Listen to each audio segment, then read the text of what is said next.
We all have that secret fantasy, right? It's the ultimate cheat code for life. Mhm. What if you could stay young forever? Flawless, beautiful, and you could just indulge in everything without any consequences. But what if that fantasy actually came true? And more importantly, what was the price? What if the cost of that perfect face was your soul? And you have to look at it every single day, trapped in a picture frame. That's the terrifying deal at the heart of Oscar Wilde's only novel, The Picture of Dorian Gray. It's a book that still gets under your skin, more than a century later. And it's not because it's just some spooky story about a magic portrait. It's because it taps into this universal conflict that is, frankly, terrifying. What happens when you manage to successfully separate who you appear to be from? Well, from the moral rot setting in on the inside. Okay, let's unpack this. For this deep dive, we're going to move way past the plot summary. We're going between the lines of the text you shared with us. Our mission is to look at the three central characters, Dorian, the artist Basil Hallward, and the, let's just say, the incredibly dangerous Lord Henry Wotton, and analyze them not just as characters in a story, but as these, interlocking parts of one big corrupted psychological experiment. We want to trace that philosophical poison right from the very first page. Indeed. And you're right to start there, because this isn't your standard Victorian morality tale where the bad guy gets what's coming to him in the end. This feels more like Wilde's own philosophical manifesto, just cleverly disguised as a novel. So to really get the tragic truth of Dorian's life, where do we start? We have to start exactly where Wilde does in the preface. It's provocative, it's contradictory, and it sets the stage for everything. I think starting with the preface is brilliant because it feels like Wilde is laying a kind of philosophical booby trap for the reader right away.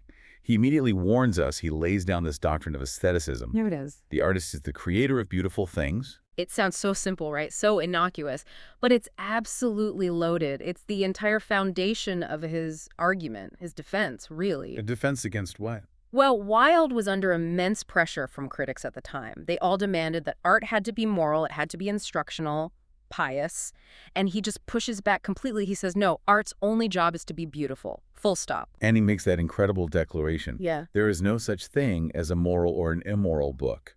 Books are well written or badly written, that is all. Which was an absolutely radical thing to say in the 1890s. He's telling the world, stop judging the content, judge the craft. But the irony is, the novel itself seems to test that philosophy and, you could argue, ultimately breaks it. How so? It creates this amazing paradox. He criticizes the moralistic reader. He calls it the rage of Caliban seeing his own face in a glass for looking for moral lessons or autobiography in art. He's saying, just look for the beauty. But Dorian's life, which is presented as this magnificent work of art, a beautiful thing. Exactly. It ends up proving that pure aestheticism, when you uncouple it from humanity, from empathy, it leads to the most hideous moral ugliness imaginable. And then he gives us the final warning, the one that applies to the book and to Dorian's life. All art is at once surface and symbol. Those who go beneath the surface do so at their peril. Those who read the symbol do so at their peril. And that is the central, delicious irony of the whole novel. The surface of Dorian Gray is flawless. Perfect. Right. So if you follow the rules of the preface, you should just appreciate his beauty and ignore all the nasty rumors. Don't go beneath the surface. But the very existence of the portrait forces us, and eventually Basil Hallward, to read the horrifying symbol that's lurking just beneath. Wilde is daring you to judge, knowing that the act of judging is exactly what's going to reveal the truth. Okay, so let's connect that philosophical tension to the actual premise. The core conflict is this separation of soul from self. Or consequence from self, maybe. And it all begins with Basil Hallward, the painter. He's the one who first sees Dorian's original, untouched purity. He's the romantic of the group. Totally. He sees Dorian not through the lens of intellectual curiosity, like Lord Henry does, but through this lens of pure artistic devotion. He says Dorian has a simple and a beautiful nature, filled with all youth's passionate purity. So for Basil, Dorian is just perfection, uncorrupted, a kind of living, breathing ideal that inspires his art. It's more than inspiration, it's almost a religious experience for him. He says Dorian is simply a motive in art, a suggestion of a new manner. Basil's aestheticism isn't intellectual, it's based on worship. But that worship is also his biggest weakness. It blinds him. He puts so much of himself into that painting, he treats Dorian like this perfect object, which means later on, He can never bring himself to believe anything truly evil about him. Precisely. His dedication to Dorian's perfect exterior is the very thing that stops him from protecting Dorian from Lord Henry. And it's Henry's arrival on the scene that triggers that mad wish. Right, the moment it all goes wrong. Dorian sees the finished portrait and suddenly realizes that his own beauty is temporary, but the painting's beauty is permanent. It's a moment of pure vanity, but it's also mixed with this profound horror. He cries out this wish that he could stay young forever and the portrait would bear the burden of his passions and his sins. He's not selling his soul for power or money or knowledge. No. He's selling the consequences of his soul. That's the unique twist here. It's a Faustian bargain, but with a mirror. Most people in these stories sell their soul for a reward, knowing the price is damnation down the line. Dorian tries to outsource the damnation itself to an object. He separates the physical body, which is supposed to age and show the marks of life, from the spiritual conscience, which is supposed to guide him. He essentially immortalizes his physical shell and traps all the consequences of his life inside that golden frame. And the magic, or whatever it is, it works. It manifests almost immediately, chillingly so, after his cruelty to Sybil Vane. Yes, the young actress. He falls in love with her acting, proposes, and then when she's so overcome with real love that she can't act anymore, he just discards her. Brutally. And when he gets home, he sees the painting has changed. It's chapter 7. The first sign isn't a wrinkle. It's not age. It's a moral stain. The text says he looks at it, and in the dim light, the expression seems different. Then he pulls at the blind, lets the morning light in, and he sees it clearly. What does he see? A touch of cruelty in the mouth. That tiny, visible change is what locks the entire narrative into motion. The portrait is no longer just a painting. It's an active barometer of his wickedness. You know, Dorian's initial reaction is actually a moment of potential redemption. He's horrified. He is. He realizes, and he's absolutely right, that the picture would be to him the visible emblem of conscience. He sees its potential for good. He thinks it could be his guide, a way to keep himself pure. He even calls it what holiness is to some and conscience to others and the fear of God to us all. He sees its spiritual utility. For a moment. Just for a moment. Because the temptation of the object itself, the sheer horrifying pleasure of watching his own soul rot while he stays perfect, it's just too much. It's the ultimate narcissistic pivot, isn't it? Instead of using this magical mirror to repent, he decides to use it as a source of fascination. He decides it will be his most magical of mirrors, one that reveals his internal decay while he gets to, just bask in his physical perfection. He chooses to delight in the corruption rather than destroy the evidence. He chooses observation over action. And that single decision to wall off his conscience and treat it like a science experiment, that's what seals his fate. It's the moment he decides to pursue infinite passion, pleasures subtle and secret, wild joys and wilder sins. He's all in. So if the portrait is the consequence, then Lord Henry Wotton is, without a doubt, the catalyst. Oh, absolutely. The architect of the whole disaster. Basil Hallward sees it immediately. He literally begs Henry, don't spoil him. Don't try to influence him. Your influence would be bad. Basil is running on pure artistic intuition there. He sees Henry for what he is, a corrosive force, a man whose cleverness is completely detached from any kind of morality. But Dorian, young, naive, and crucially, incredibly vain. He finds Henry absolutely fascinating. And he admits to himself that he feels two things at once. He's afraid of him and ashamed of being afraid. That duality is the perfect description of poison, isn't it? You know it's bad for you, but it's just so irresistible. Henry is offering him permission. Permission to indulge in desires that Dorian barely even knew he had. And he's the architect because he provides the philosophical blueprint for it all, this system he calls New Hedonism. The thing that makes him so dangerous, though, is that he never gets his own hands dirty. Never. He sees life, and especially Dorian, as this grand, detached, intellectual game. Okay, let's break down that philosophy, because it's the framework for Dorian's entire collapse. It starts with a paradox. Henry says, all influence is immoral. Right. And his reasoning is that influence is destructive because it turns you into an echo of someone else's music, an actor of a part that has not been written for him. He says the only real goal in life is self-development. And by self-development, he means giving form to every feeling, expression to every thought, reality to every dream. And there's the trap. By making self-development the highest possible good, he just removes all ethical constraints. Morality is no longer about right and wrong. It's just a barrier to expressing yourself. Exactly. He reframes morality as just a form of social control based on fear.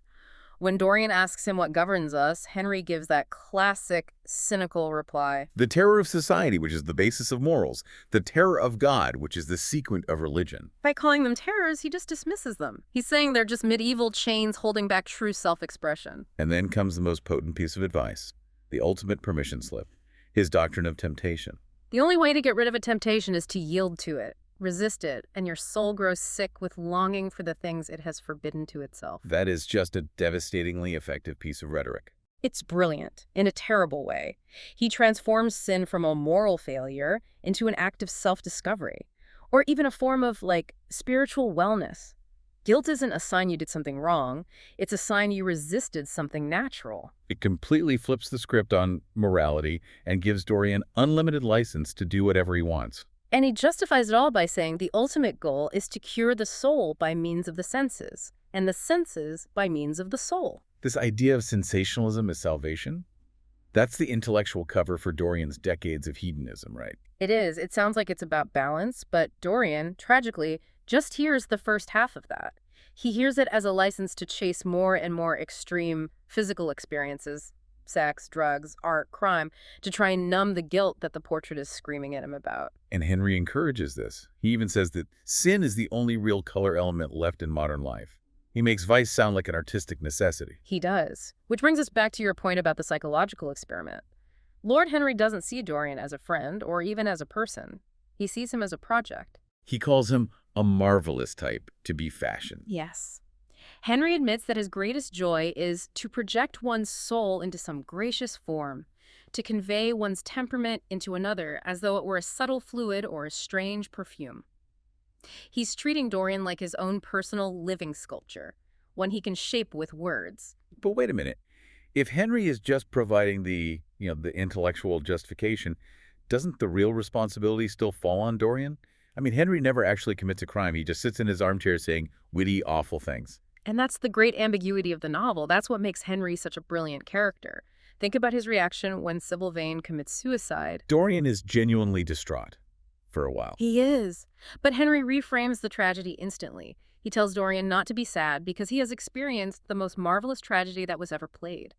He calls her death an interesting question with artistic elements of beauty. That's just absolute coldness. He's watching a human tragedy and critiquing it like a play. He is. He's appealing directly to Dorian's developing sense of dramatic effect. And it works. It allows Henry to keep his intellectual and, crucially, his moral distance. He provides the philosophical ammo for sin, but he's never held accountable because he never pulls the trigger. The unintentional mastermind. Completely. Even years later, when the rumors about Dorian are swirling, when Basil disappears, Henry is still blissfully unaware of the true horror locked away in that room. He still thinks crime is vulgar, something that belongs to the lower orders. His detachment is his greatest sin. He's the moral coward who lit the fuse and then walked away to admire the explosion from a safe distance. He never has to look at the consequences. That curse is for Dorian alone. This is where the novel really shifts, isn't it? It goes from this drawing room philosophy to something much darker, a kind of visceral psychology. Oh, yeah. The portrait becomes this incredible literary device for what the psychologist Carl Jung would later call the shadow self. So for anyone listening, the shadow self is... What exactly? It's basically all the parts of your personality that you repress. The unconscious stuff. Your darker impulses, your fears, the moral compromises you make. All the things you refuse to acknowledge about yourself, you just push them down and hope they go away. But for Dorian, they don't go away. His shadow is externalized, it's made physical.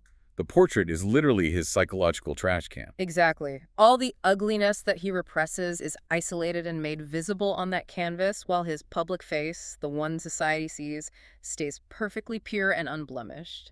The real horror, though, is that he can see it. He can go and look at his own decaying soul whenever he wants. He's hidden the shadow from the world, but he can't hide it from himself. And that tension is what ultimately drives him insane. You can actually map the portrait's decay based on his major sins.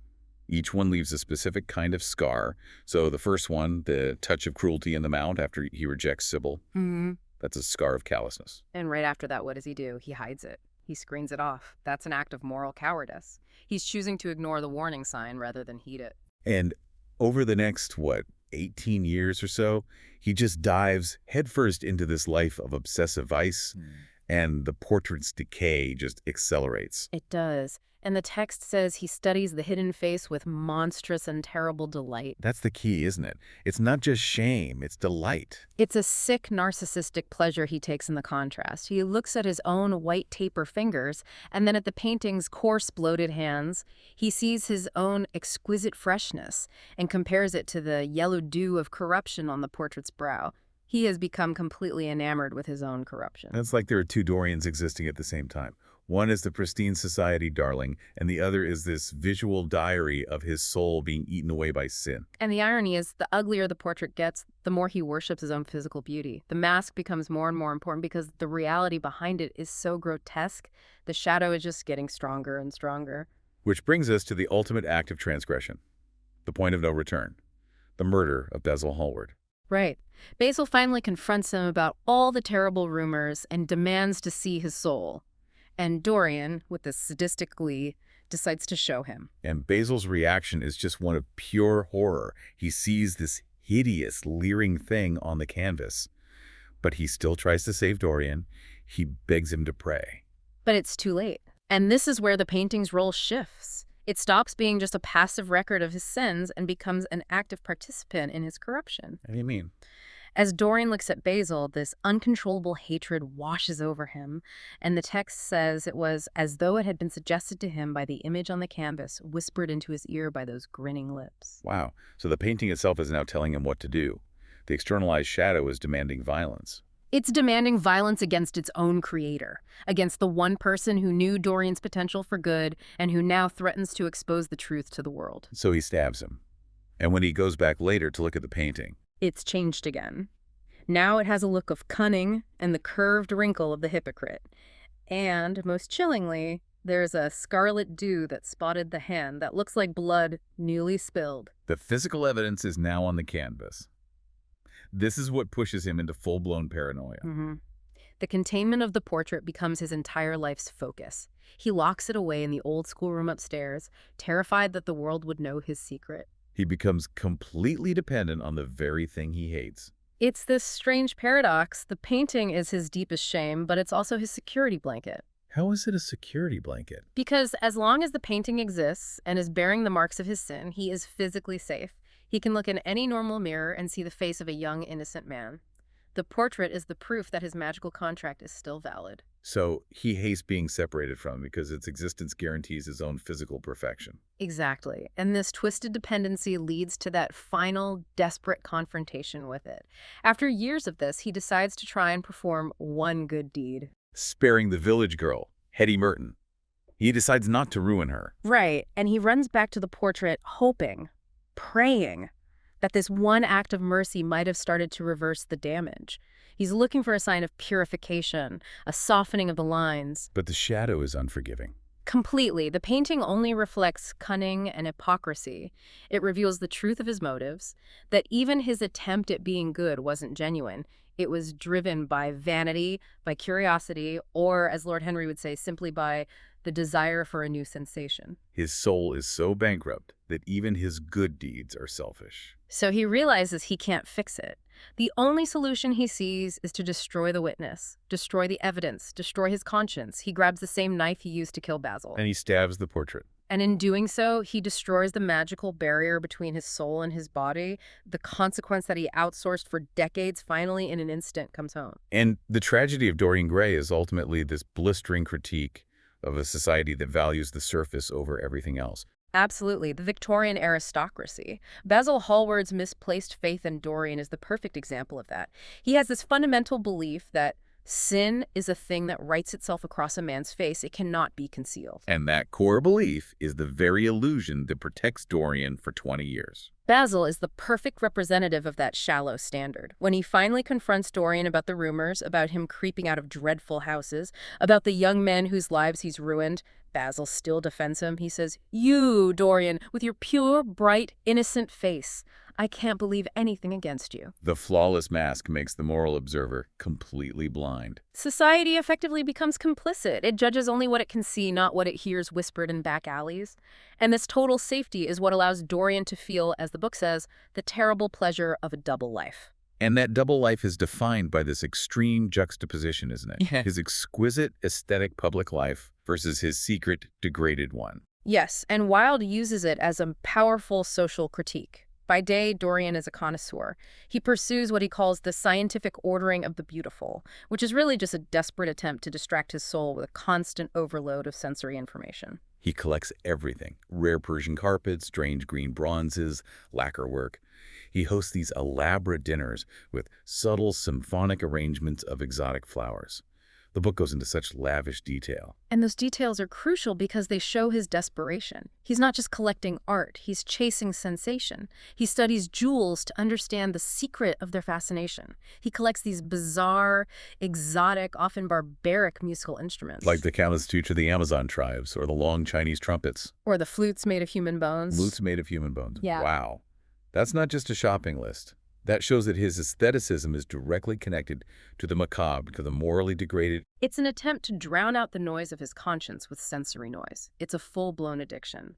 And his devotion to luxury is explicitly framed not as innocent pleasure, but as a means of forgetfulness, modes by which he could escape, for a season, from the fear. So the aestheticism isn't the point. It's just a cover. An extremely expensive and refined cover for his guilt.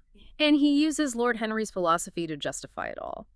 He argues that the world was wrong to repress the senses, that doing so leads to a degradation infinitely more terrible than the one they were trying to escape. He truly believes that by embracing every sensation, he's somehow curing his soul. He's using beauty as an alibi for his terrible actions.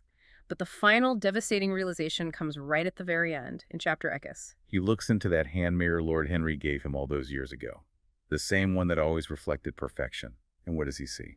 He sees that his beauty had been to him but a mask, his youth but a mockery. The perfect exterior was just the shell that allowed the internal horror to fester, completely undetected by the world. And this brings the whole critique crashing into the modern day, doesn't it?